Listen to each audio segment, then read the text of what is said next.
the first tip I use in that is say, okay, how can you use AI to improve itself?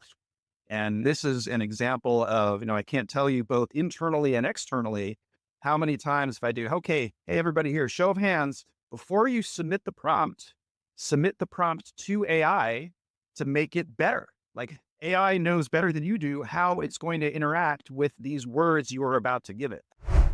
Hi, I'm Eric Corris, the head of global AI for Logitech. I'm super excited to be here today with Jeremy and with Heinrich to talk about what is it like to be head of global AI for the first 100 days at Logitech and how I hope to enable my knowledge working colleagues to become augmented intelligence superstars. So you're appointed head of AI. Imagine one is appointed head of AI at Imagine, Logitech. ponder the Imagine that. possibilities. What do you do? What do the first 100 days look like, Eric? Jeremy. So, great question. So first, of course, thanks for having me on with you guys. It's great to see both of you. So, what do you do in the first 100 days? You hold on to your ejection seat and you say, all right, I'm going to ride this thing out as far as I can. No, I'm kidding, of course. First 100 days is, I would say, a lot about instrumentation and then orchestration. And what I mean by that is, like the old adage is true, you can't manage what you don't measure. And so, AI has existed in various guises and iterations at Logitech for a very, very long time. It's existed in hardware, it's existed in software, it's even existed internally with what we do with how we interrogate our own data. But I would say it's also been, Jeremy, a somewhat of a disaggregated set of individuals that work within specific capacities. And so at a certain point, we said, you know what, rather than it be perhaps 1% of 100 people's time to think holistically and horizontally around the organization, maybe it makes sense. It probably does make sense to provide some kind of center of excellence, some gravity, a gravity well around bringing all of what we do and thinking about AI together. So within those first 100 days, really within the first 30 days, I said, okay, great. What do I need to do?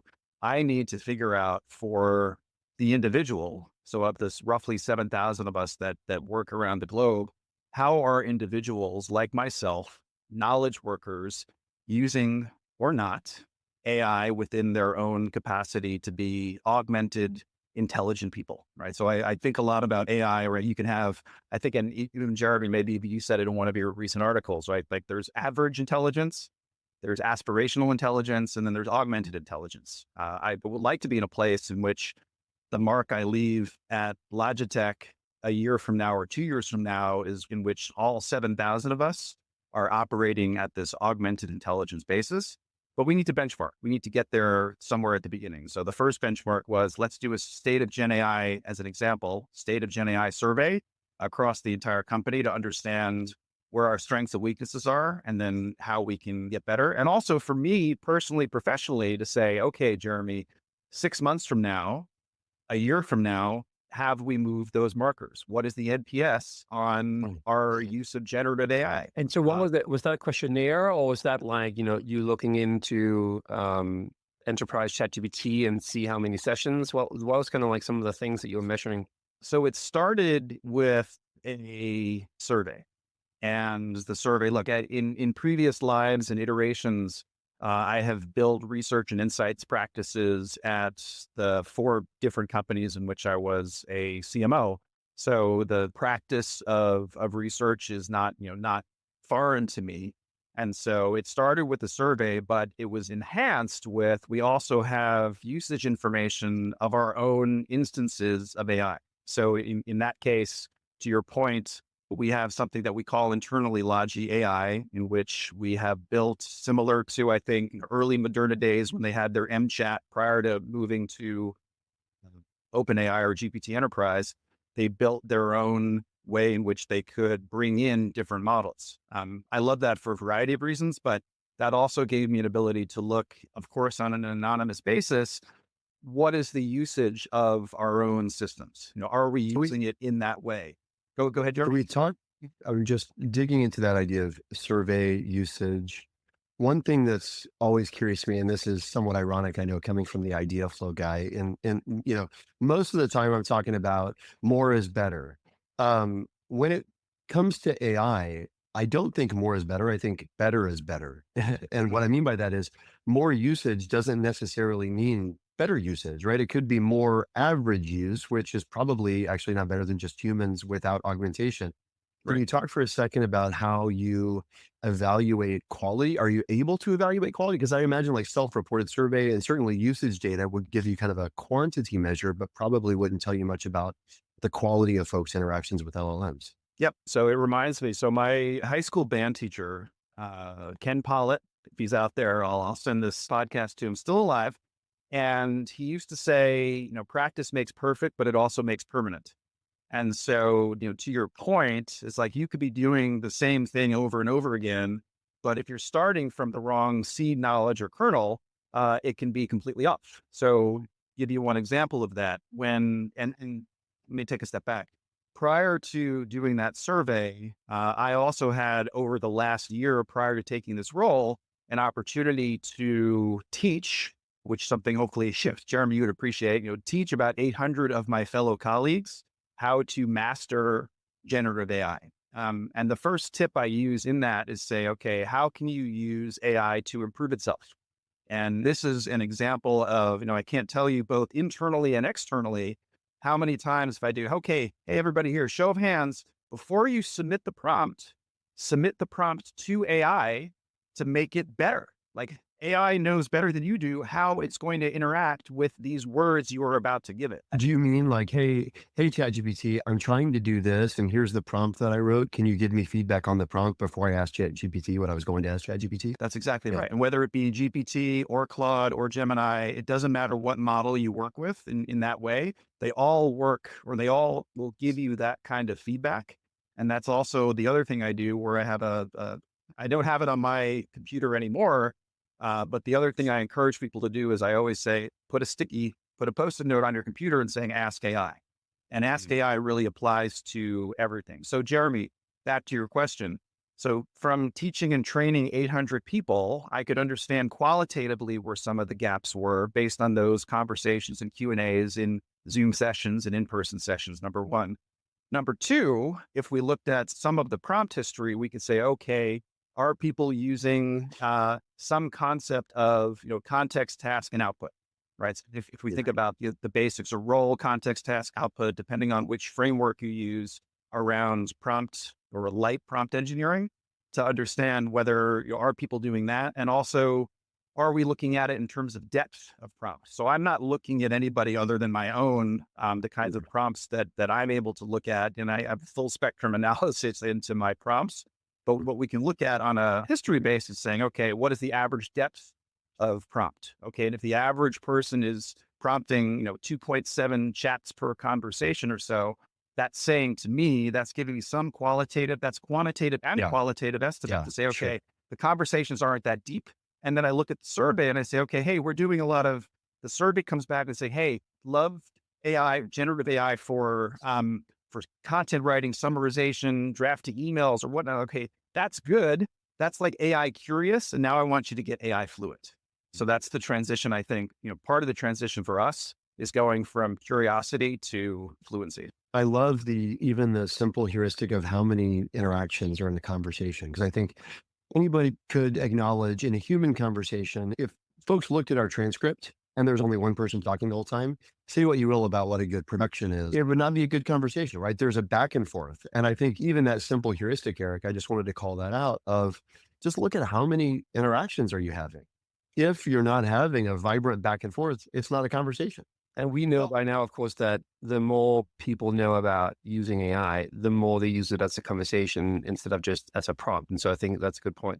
I was just going to say to that point, look, and it's nobody's fault in the sense that for the last 20 plus years, we have been taught by Google, and to a lesser extent Bing, and those of us who are old enough with enough gray hair, Alta Vista, Lycos, others, we have a search, we ask one question, we get back a sea of blue links, and then we get our answer, maybe we go into one deeper inquiry, then we go back to that same one question. We don't go that heuristic of going from one question to 2 to 3. It's not something as a human behavior species we have necessarily been trained to do. So it's not necessarily a surprise that prompts tend to be short and they tend to be not a mile, a mile wide and an inch deep in that way. So that's behavior change. Before we go back to, because I would obviously love to learn more about like how to master AI, the training stuff, and then kind of what you did after that you measured kind of like the state of the union. Were there anything that you're surprised by when you got the survey back? And the reason why I ask is because some of the companies I'm involved in, I'm always kind of like a little bit puzzled why suddenly, for example, at BarkBox, the logistics team is just incredibly deep in AI, and there's no real reason why, like they should be more into it than another team.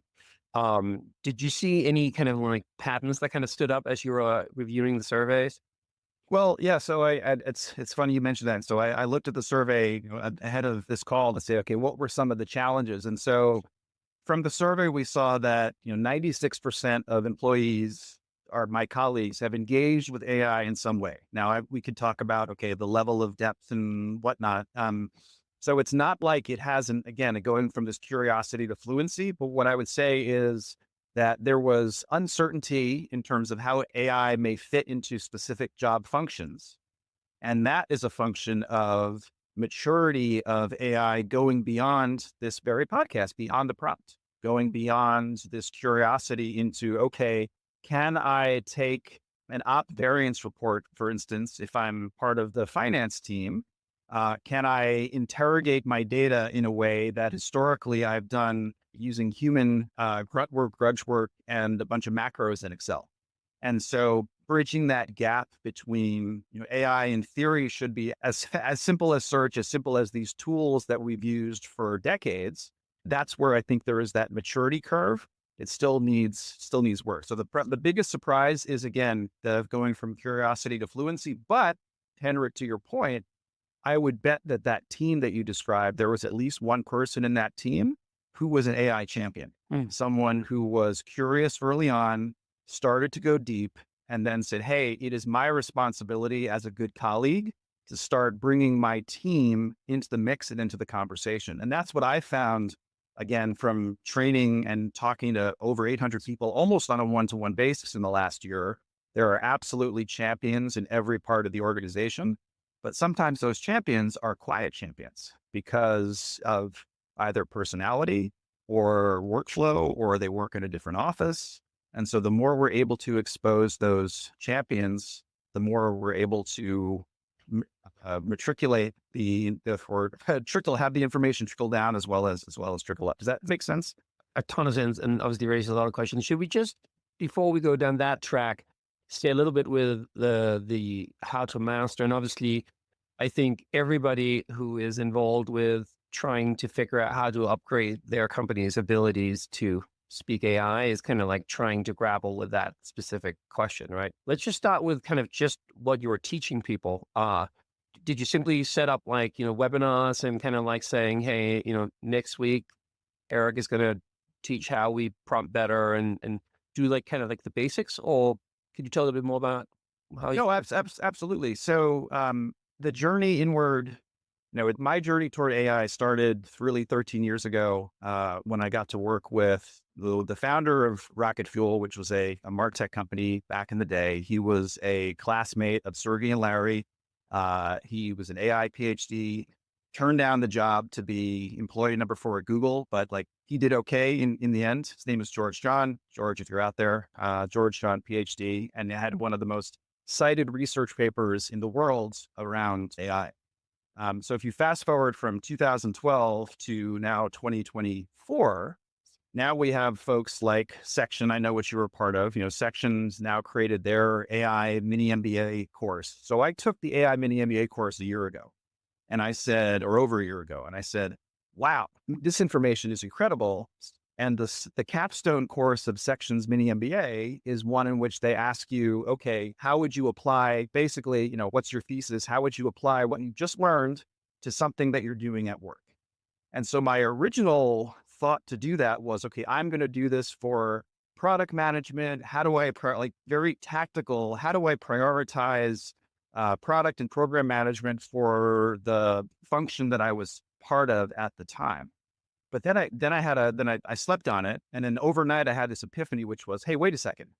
If the goal is to if I've just been brought into the AI class or have refined my techniques as being part of the AI class, people are literate in terms of have a faculty and fealty with AI.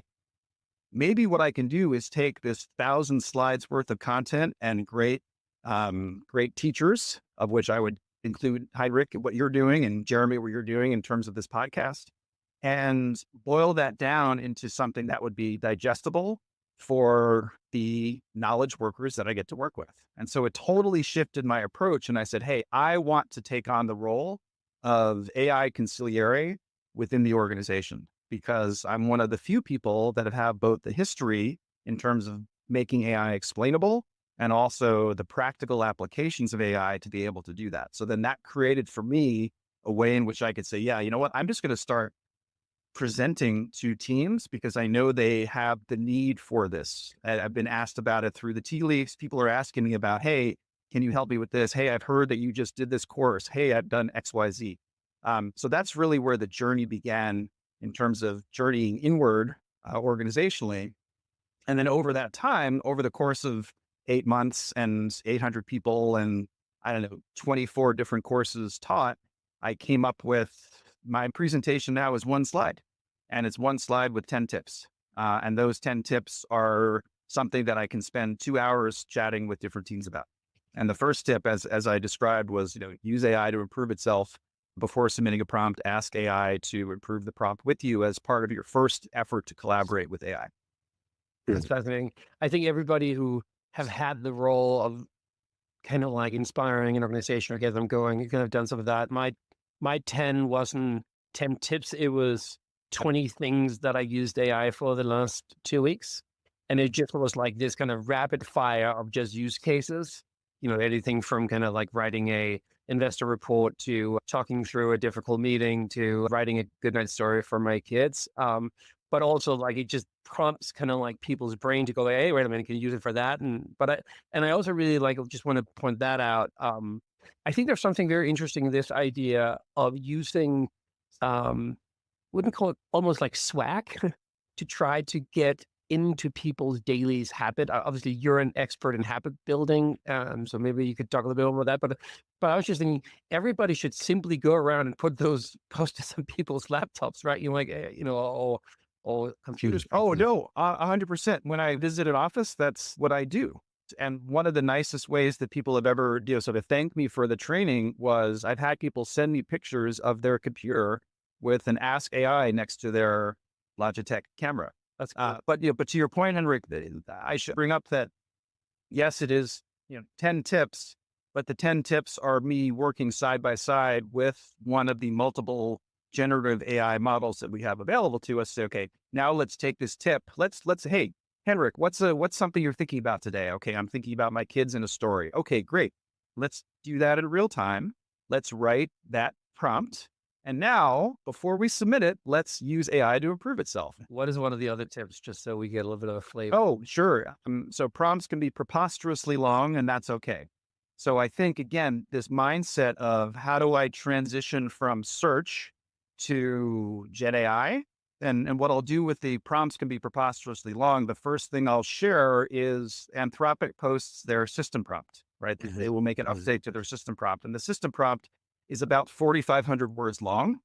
And when you think about it's a parenthetical expression, right? You have system prompt, then you may have your custom instructions, then you have your actual prompt itself. And you're looking at wow, that is a super long prompt. No wonder it feels so human, where I'd say it's kind of like, Anthropic to your Claude feels like they've got a PhD in cultural anthropology. GPT is more like, the MBA student. Both are good. And they have different reasons. They have different ways in which they communicate with you. So that the fact that prompts can be that long and you can provide that much context is what I use that's tip number 2. And maybe by the end of this, we can get through all 10 tips if you like. So then I use an example, Henrik, of, okay, now if I want to do something that is deep research oriented, I have created a one-shot prompt that is 7 steps long, about 2 pages worth of content to share with people and say, wow, that starts to get everybody's cylinders firing as far as like, oh, I need to think about this. I need to treat this differently. I need to treat this way of interacting differently than perhaps I was doing initially. So you conducted these 24 sessions, 800 colleagues, and then one, how does transition to head of AI happen? And two, given that you've had those experiences, how do they inform this new transition? So, well, Nate, let me go back to the first question. I would say to a certain degree, and you and I both have our mutual friend, Philippe DePolins at Logitech, who really gave me the opportunity not only to take on my day job of managing our personal workspace, our services portfolio as part of the knowledge worker and how do we help ourselves with software and services, but then also take on the secondary role of AI educator. And as we started to mature in terms of I'll call it our own AI maturity curve internally, it goes back to what I said before, which was rather than have AI as part of multiple individuals' responsibilities, does it now make sense really to bring that role into at least one person? I'm not saying I'm not the only person at Logitech that has an AI remit.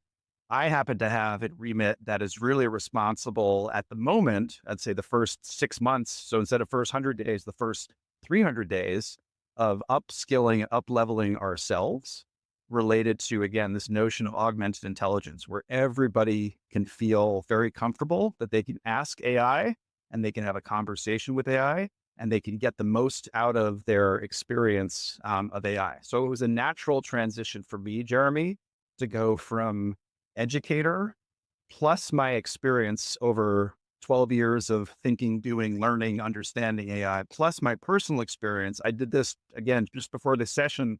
I downloaded my GPT history, and hopefully everybody knows you can do that. You can go to your personalization settings and you can download the entire archive of your entire history with ChatGPT as an example. So I did that.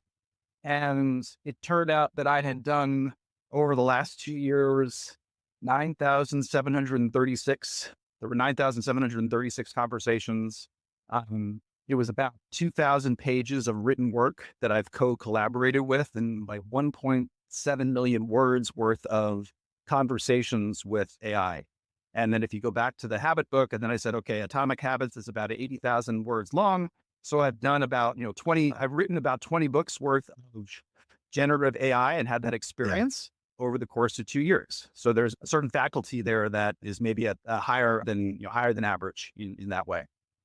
Is it accurate then to kind of recap back to what you said, that the way your training, call it 800 people at Logitech, informs your go forward as head of AI is, I know this is the first step, and now I'm scaling up my upskilling efforts, and they are anointed, or they're knighted efforts now, instead of being a covert operation or like a secondary job.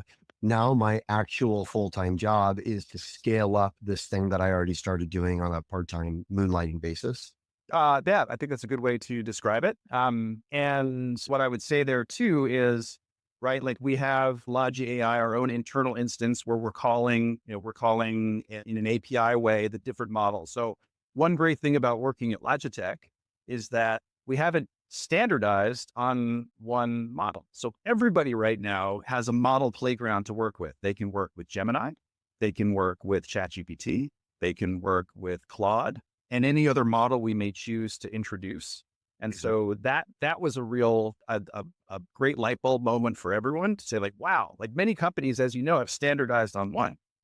It doesn't mean you don't do it on your own personally on your own time. You might work with others, Claude, Perplexity, take your pick of Storm, Consensus, Poe, some of the other micro models that exist or micro ways in which you work.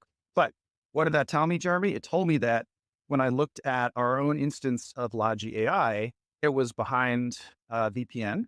And for at the time, a good set of reasons. B, it was stood up by our engineering team that didn't have any real, not a strong UI UX component to it. So I said, okay, in order for us to flourish, one of the first things I need to do is figure out the right structurally, and working with our product security team, et cetera, to make bring AI to where people are, as opposed to it trying to create too many gates to get there, because otherwise what you wind up with, as you know, is like a shadow IT organization or shadow AI, where people are doing it on their own, which is not good. Like, we have to be responsible individuals in terms of our own data and proprietary When you data that say we have. get it to where people are, is that working all the way into Slack or Teams or whatever kind of like software are they already using, or completely passive agents that kind of roams? How do you think about like the interface between your organization and AI? Yeah, great question, Heinrich. So step one is meeting people where they are in terms of how they operate with Gen AI. And so that means, how do we create an interface that really looks and feels more like the best of GPT, Claude, and Gemini? Because each one of them, right? It's like, you can have the greatest tool in the world, but if it's in a cave, maybe we would have discovered fire sooner, but it was stuck in a cave somewhere, not in the Peking Man 500,000 years ago. Maybe it was a million years ago. And so to that extent, it almost doesn't matter what the model is. It's about creating a beautiful and intuitive user experience in which people can feel as comfortable as they are using our version of AI as they are with any of the other models, number one. Number two is then, how do we create an environment in which people have a prompt library or a style library, right? Depending on the team that you're part of, you may need to speak in using Logitech's authentic brand voice.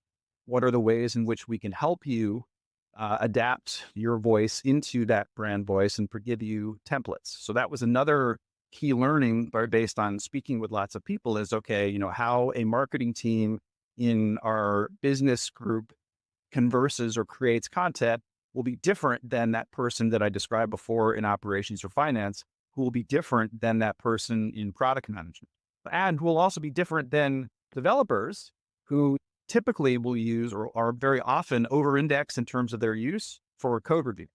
So each one of them has their own modality, and then we've created the ability for them to instantiate those personas within how they interact with AI automatically.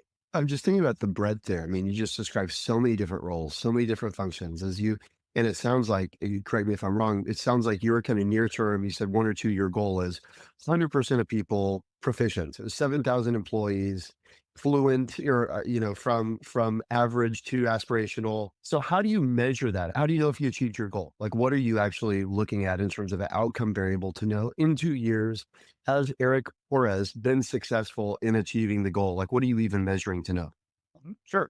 So I'll measure it in across 3 or 4 different ways. One, I'll measure it based on NPS, as it relates to how likely are you to recommend Logi AI or whatever it might be called in the future to a friend or colleague, because that tells me, and I have a baseline now, and I know whether the tooling and the instrumentation that we've developed on behalf of our colleagues has been successful by measuring that. And not only measuring that, Jeremy, as you know, but it's also, what was the reason for your answer?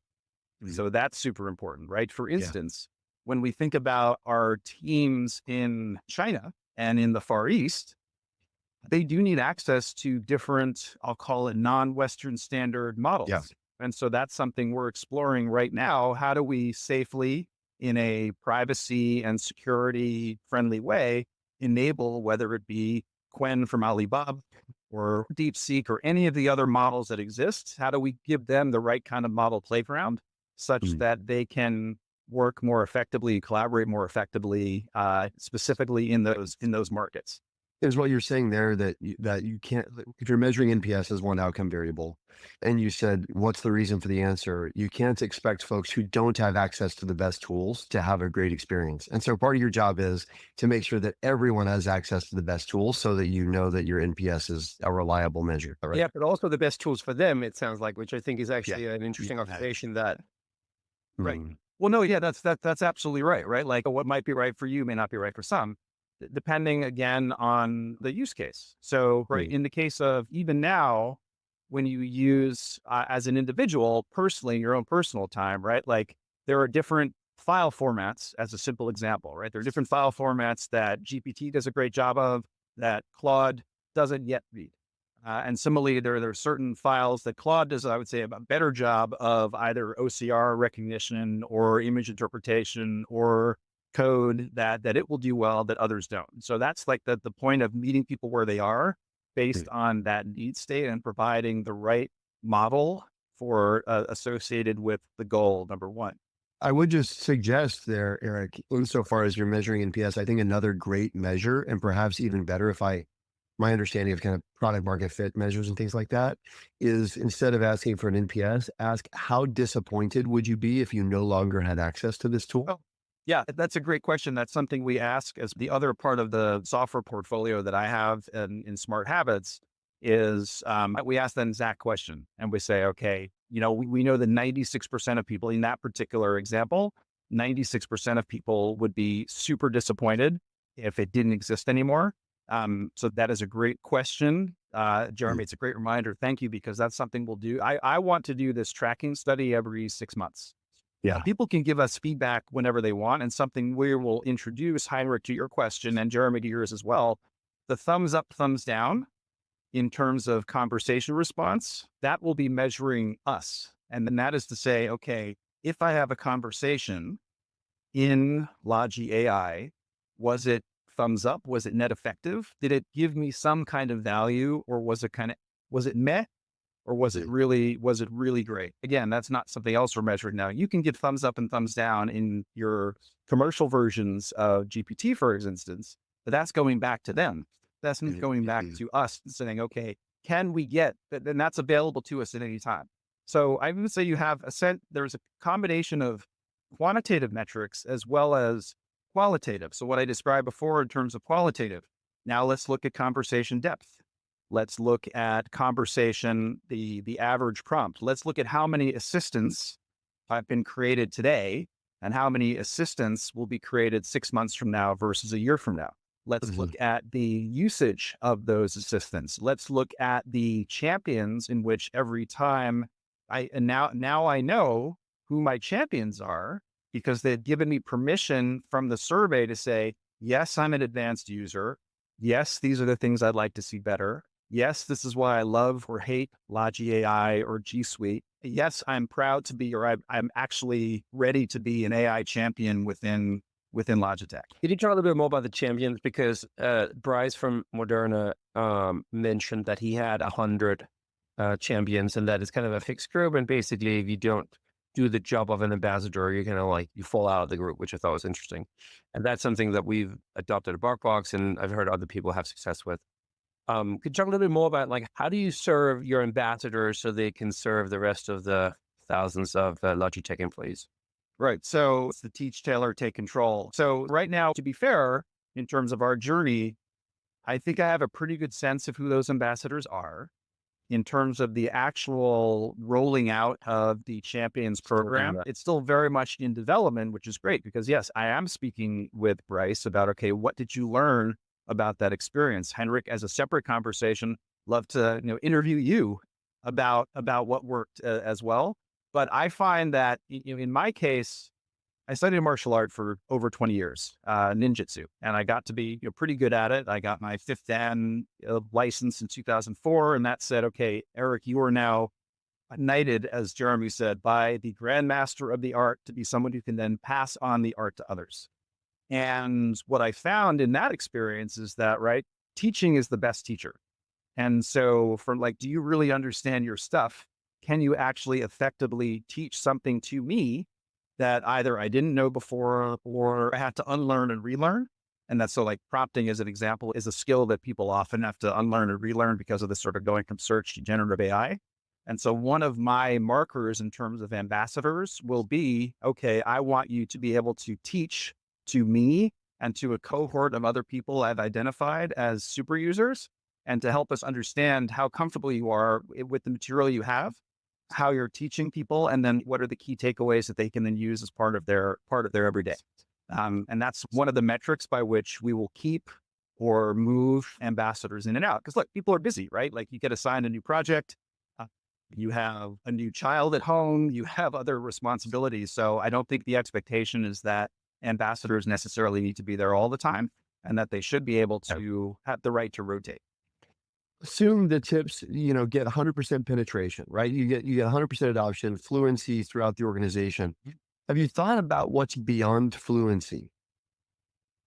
No, to go from fluency to mastery. So what I would say, beyond fluency, right? Like we know that the agentic future is upon us. Now, how people define agents, like Mark Benioff has a definition of the agentic future. He has wholesale pivoted Salesforce toward like whether he was, I don't know, meditating in Hawaii or something. Like he has made a super commitment. And I've talked to some other people at Salesforce who've been there for a long time, and they said, look, we've never seen a company pivot this fast and as focused toward the agentic future as they have with Mark making that mandate.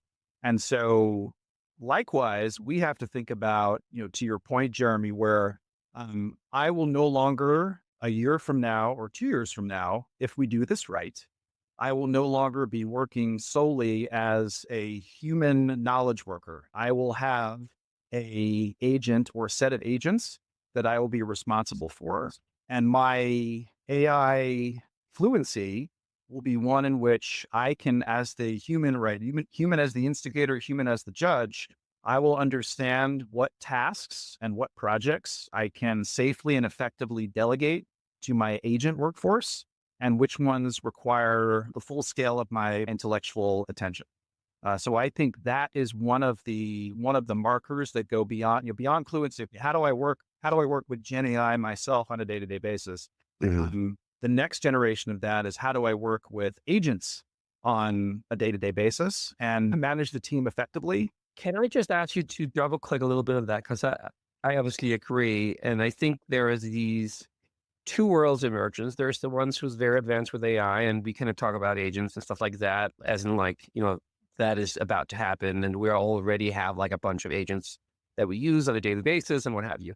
And then I think there's the realities that most organizations are still just having the conversation, should we use AI or not? Right. So there's like this huge gap. And then obviously there's like all the shades in the middle.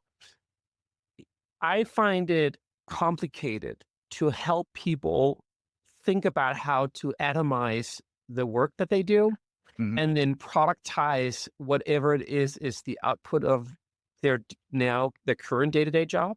And then even think about how to kind of like productize that as an agent. Now, you being somebody who understands product really well, I'm sure you kind of do that intuitively. But have you thought about how best to teach people how to kind of think about this kind of like journey that they, as you say, is kind of about to go on, where they will see themselves as like not working themselves out of a job to somebody else, but working themselves out of their current job by having agents doing some of the more kind of like the laborious versions of what they do?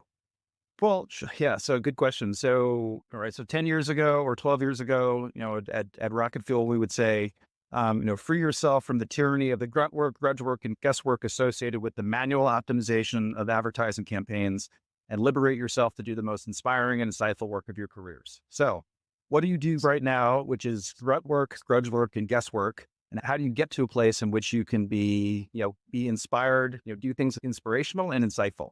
And when I think about that, I then think about like, where is AI great and where can AI actually accelerate dysfunction? And I think about that across these three vectors. And this is, I have to thank Greg Shub specifically for giving me this mental model, which is, and I wish I had my soda can here to do it, but it's do, which is Mountain Dew, DEW, data, expertise, and workflow. So is your data structured or unstructured? Is it garbage? Is your data polluted or not? Expertise is a combination of what is you, the human, what is the expertise that you are known for? What is why do you come to work every day? Why do you get paid to do what you do? And then workflow, you could substitute the word workflow for process as well. What are workflows that are part of your, and Heinrich, I think this partly gets to your question. What are the workflows that are part of your daily existence? Have you done the audit of your workflow? And therefore, can you atomize that workflow into digestible chunks that AI might be able to take over for you? For example, if I think about back in my day, when I had fewer gray hairs, I think about the SDR function as an example, right? So, sales development representative, inside sales for those, it's referred to for the listeners, SDR, BDR. And I think about what an SDR has to do. And I think about whether some of the workflows that are part of correspondence with a prospect, right? So marketing, in theory, marketing has done their job to heat up a lead to in which a place in which it's qualified. There's some MQL, there's some way in which that lead has been qualified. They've downloaded a white paper, or they've read 2 reports, or they've configured, in our case, in Logitech's case, they've configured a room that they're interested in. Okay, great. The historical way in which SDRs operate is one in which, okay, there's a human being, there's a young person, right? Young graduate, whose name could be Max. And Max goes in and says, hey, I just saw you downloaded this thing. Would you be interested, like, to try to qualify that lead further? And whether that qualification is right, BANT, budget, authority, need, timing, smart, take your pick of qualification, doesn't really matter. Some of those qualification levers can now be offloaded, I believe, to agents that exist. And Salesforce is one company that's offering this agentic model of SDR engagement, and there are others. So, can I give that process? As a human being, do I necessarily need to be doing that qualification in that way, or is that a process that I can offload to an SDR agent? Absolutely. Do I still need the human in the loop to think about what is the way in which I can create this rad knowledge base, the right kind of knowledge base, and then structure those communications effectively and the workflow, and periodically audit those conversations and the engagement rate of those leads before they go from leads to prospect to actual business? Sure.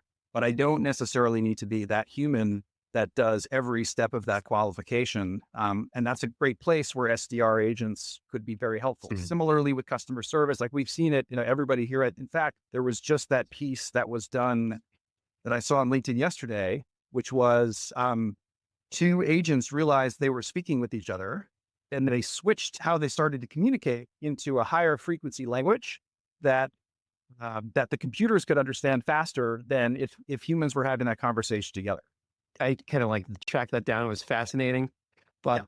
according to, like deep research done on Reddit, apparently it was programmed to do that. And so they didn't actually like self-discover that. They didn't So, self-discover, right? No, it wasn't self-discovered. They It was did revert. They discovered. reverted. Yeah. Yeah. but it was fascinating. And obviously the concept is certainly something that could and will happen. And I think so. Like in my case, I would like to build an agent now, right? You can imagine as one becomes, knighted head of AI, the influx of unsolicited requests for, hey, have you thought about this ML machine learning operations that like the influx is increased exponentially, right? We're in the age of exponential growth.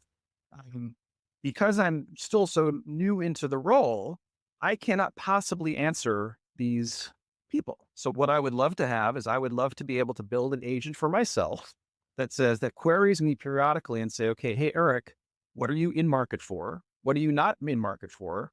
And then stand up an agent to be able to respond to those inquiries and say, look, not interested now, call me back in 3 months, 6 months, 5 months, et cetera, such that I have a curated experience and I can actually help those SDRs, whether they be agents or humans, do a better job of managing their pipeline. One question I have and this might be pretty nerdy, but as we're looking at atomizing and agenticizing ourselves, and we use the dual model, data for a company becomes clearer, right? Like we have different organizations have different kind of like data, and some of it can kind of become unique, and some of them it is unique to them, and some of them is not.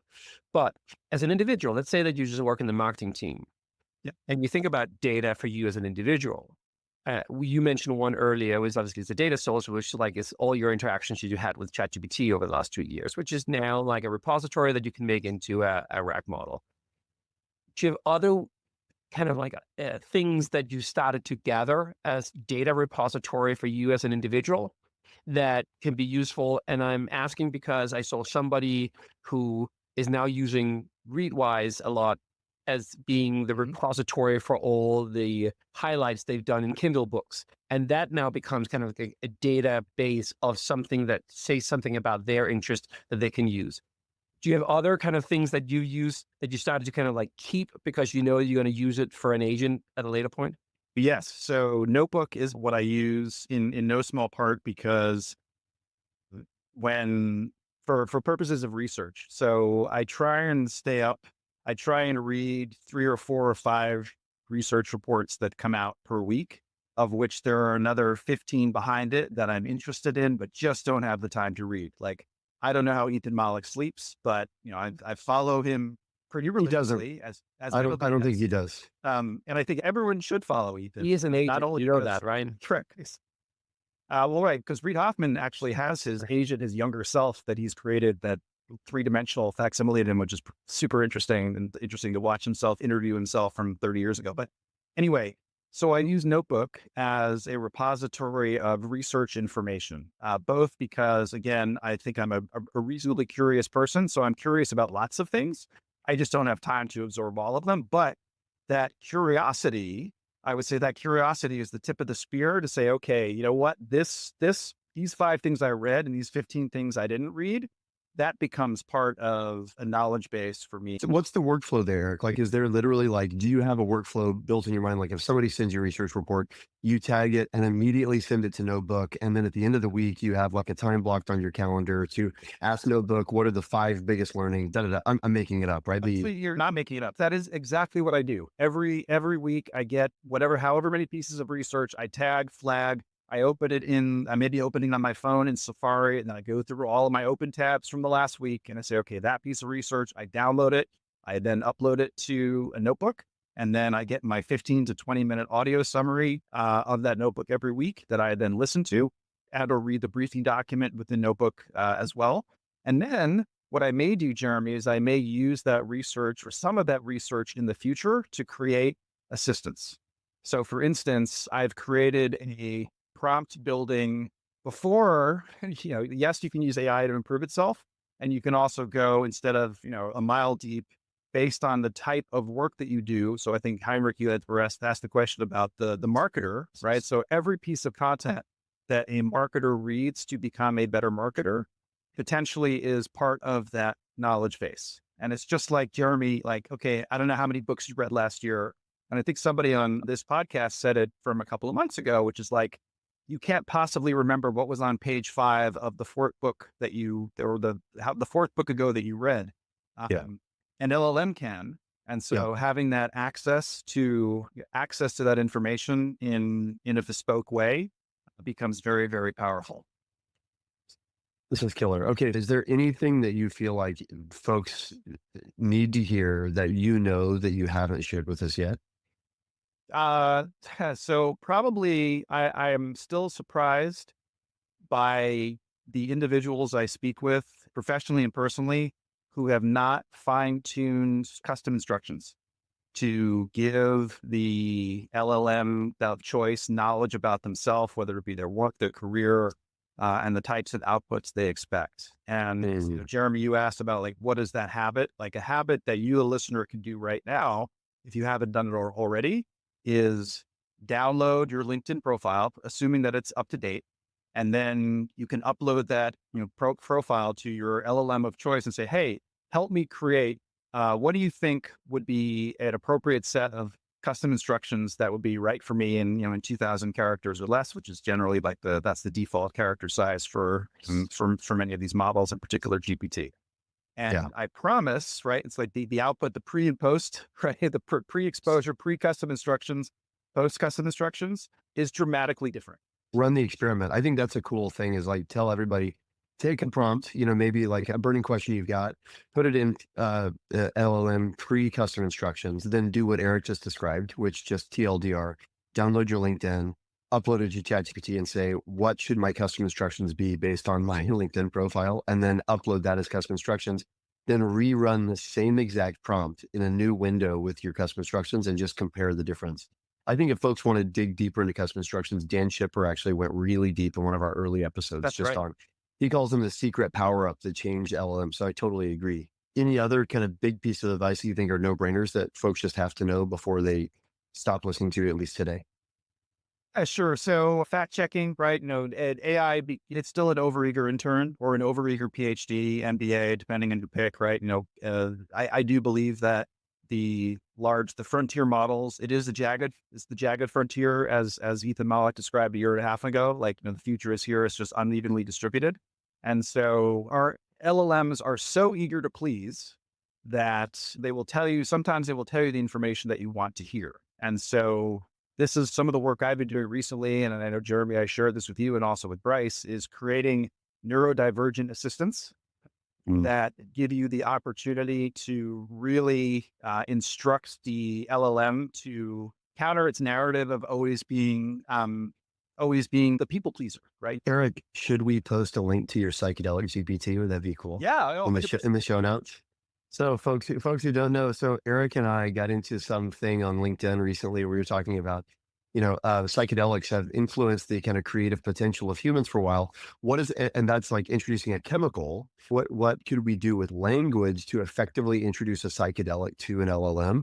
Eric worked hard on building that, and we'll post a link to that GPT in the show notes if you want a psychedelic kind of mind-bending LLM That's experience. so cool. I hadn't seen that. That's amazing. Thank you so much, Eric, for getting on. Jeremy Motley, what stood out to you?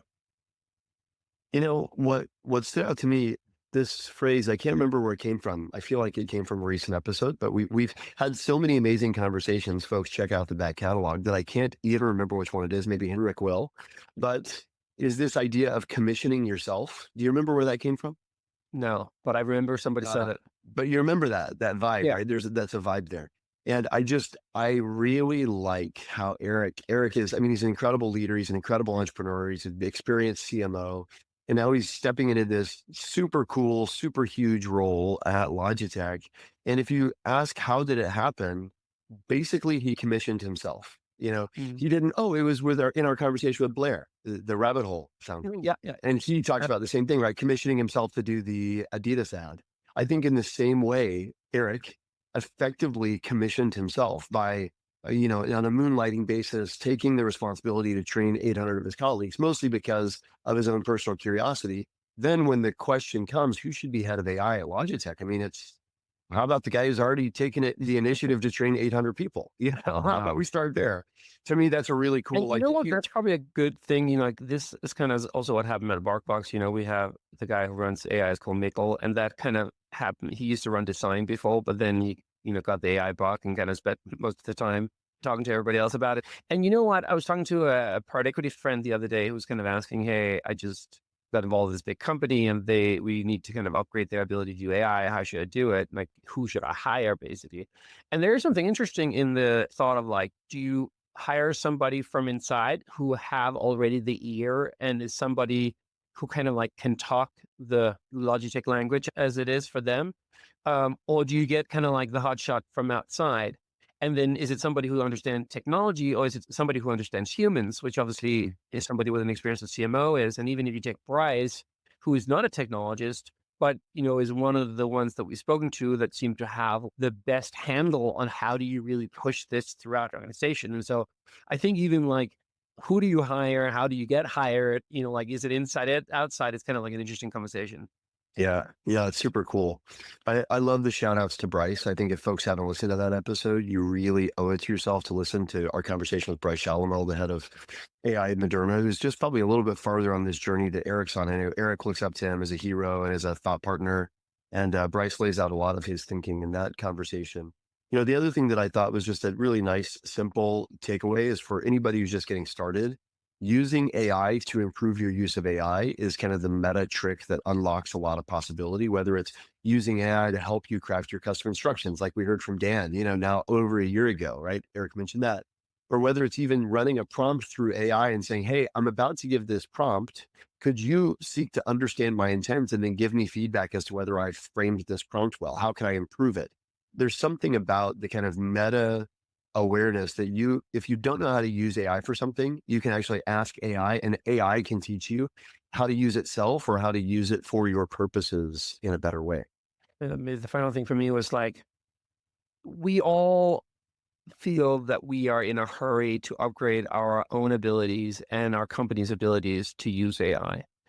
And I think we hear these kind of success stories and see these videos and hear these anecdotes from other people.